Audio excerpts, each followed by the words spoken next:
If you take a look at a lot of Splatoon 3's main weapon tier lists, you'll notice a certain trend. While a lot of different weapons may rise and fall, what remains consistent among the top tiers is that they're all light to medium weight weapons. There's very rarely a heavyweight weapon in the higher tiers, maybe the odd Elite or Tenta Brella, but they're few and far between. And so I want to explore why that is. Now let's quickly define what I mean by heavy and light weapon, because while the game does have its own internal weight class for these weapons, it only really affects swim speed and run speed stacking and isn't really useful when talking about design. Like, sure, paintbrush is classified as a medium weight weapon, but come on, it's the heavy brush, just look at it. And so, for the sake of this video, heavy weapons tend to have longer range, they tend to be the higher power variants of their class. Blow for blow, they deal more damage as well as having larger AoE to deal that damage in. However, in exchange for that, these weapons usually have very slow and sluggish animations alongside really high ink consumption. Obviously, light weapons are the opposite. Low damage, shorter range, smaller AoE, but have swift movement, short animations, and good ink efficiency. And of course, medium weapons sit somewhere in between. They're usually the base weapon from which the other weight classes are derived. Not always, but usually.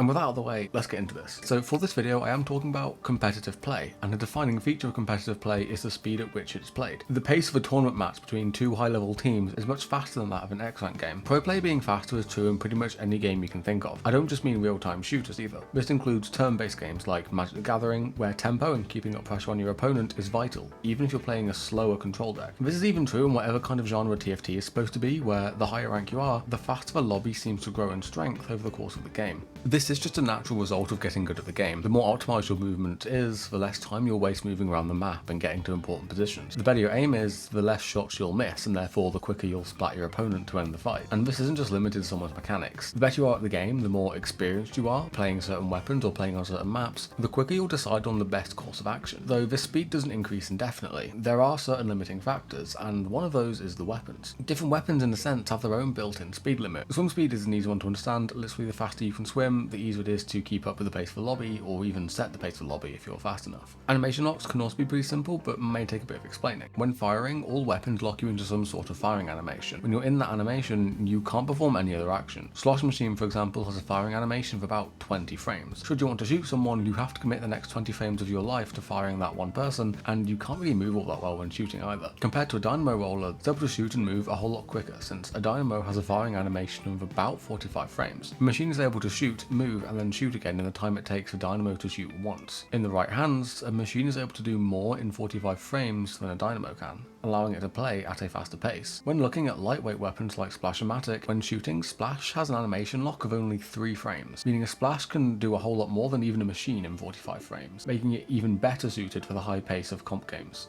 But a weapon's animation time doesn't just affect a weapon's speed limit, so let's talk about windows. A window is just a set amount of time you have to react to a change in the state of the game. Very vague definition, I know. So as an example, if your teammate pops inkjet, there is a window, an opening, that the inkjet has created to allow you to push for space with less resistance. Or let's say an enemy team member goes down, you have a window, an opportunity, to force 4v3s until that team member respawns and jumps back in. In the high levels of play, players are a whole lot more adept at following up on these windows. They know how to get more out of these windows and are able to take advantage of even the smallest of windows, ones that may go unnoticed in lower levels of play. Part of getting better as a player involves recognizing more and more opportunities to get an edge over your opponent, ones that you may not have realized were there before. On the other hand, another part of growing as a player involves recognizing opportunities that you give to your opponent and finding ways to either mitigate them or deny them outright. It's for this reason that flanks are a somewhat dangerous and therefore very rare tactic in the high levels of play. In essence, what a flank really is just deciding that for the next few seconds, you're going to take yourself out of the game, in the hopes that when you get back, you'll have some sort of positional advantage over your opponent. The reason they can be so dangerous for the flanker isn't just because they can notice your flank and try to ambush you, but it's also because the time spent flanking is a window for your opponent to push your team and force a 4v3 in their advantage. Flanks take a while, so even a fast weapon like Inkbrush can struggle to find long enough opportunities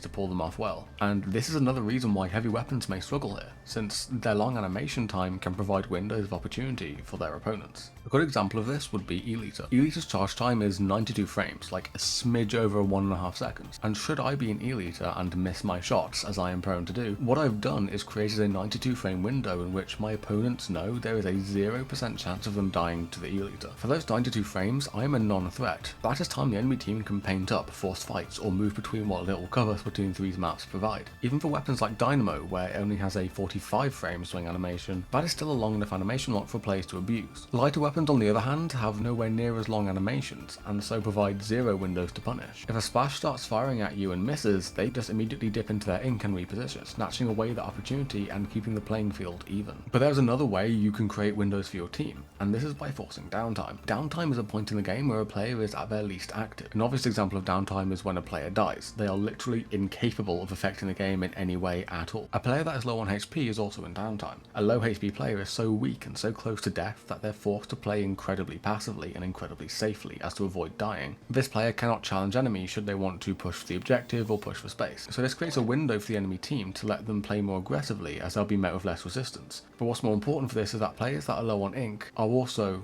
in downtime. Right, so ink is the resource through which we are able to affect the map. You need it to use both your main weapon and your sub-weapon. If you're out of ink, there is actually nothing you can do to stop the enemies in their push. Being low on ink is incredibly exploitable by the enemy team, as it provides a window where they can put pressure and get no resistance until you have your ink back. And of course, heavy weapons suffer with this a lot, as their high ink consumption means they'll be low on ink quite often and will need extended periods of downtime to recover ink. On top of that, if they're low on ink, they can't put up as much resistance before they're out of ink. If you're on 25% ink as a Dynamo, for example, you'll only really get one swing before you're rendered useless for the next few seconds. In order to be fully effective, heavy weapons need nearly a full ink tank, made worse by the high amount of white ink frames these weapons get, making it even harder for them to recover that ink. And as I'm sure you'd expect, lightweight weapons don't have that issue at all. Not only does their low ink consumption mean they're low on ink less often, but they're still a functional threat even when low on ink. An ink brush at 25% ink can still flick a good 10 times, or it can roll for 3 seconds before it runs out. Due to its practically non-existent white ink frames, it can dip into its ink only briefly and have enough ink to fight with.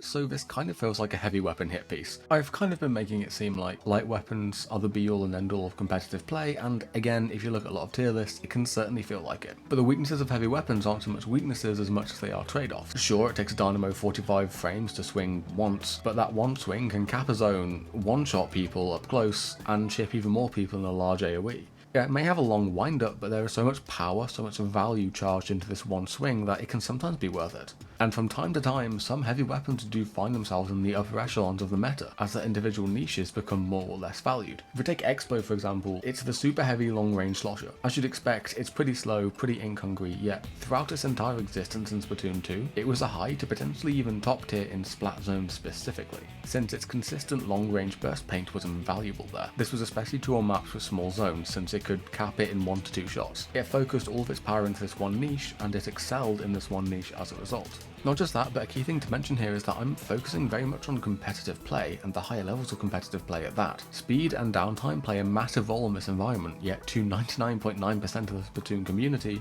give or take, this doesn't really mean much, since they don't play comp. These ideas play much less of a role, and so these weaknesses don't matter as much. Paintbrush's main weapon has been buffed twice now, and it's still not in that great of a spot, yet ever since its release it's been a menace from the lower ranks. The downside of its slow animations and long downtime aren't that important there, as they often go unpunished in these ranks, letting the players play more into its strengths. This isn't at all a diss at the lower ranks at all. Different levels of play have different priorities, and it just so happens that heavy weapons align more with the priority of lower ranks, whereas lightweight weapons align with the priority of higher ranks. And with that said, thanks for getting this far. Make sure to do normal YouTubey things and at Pass La Vista.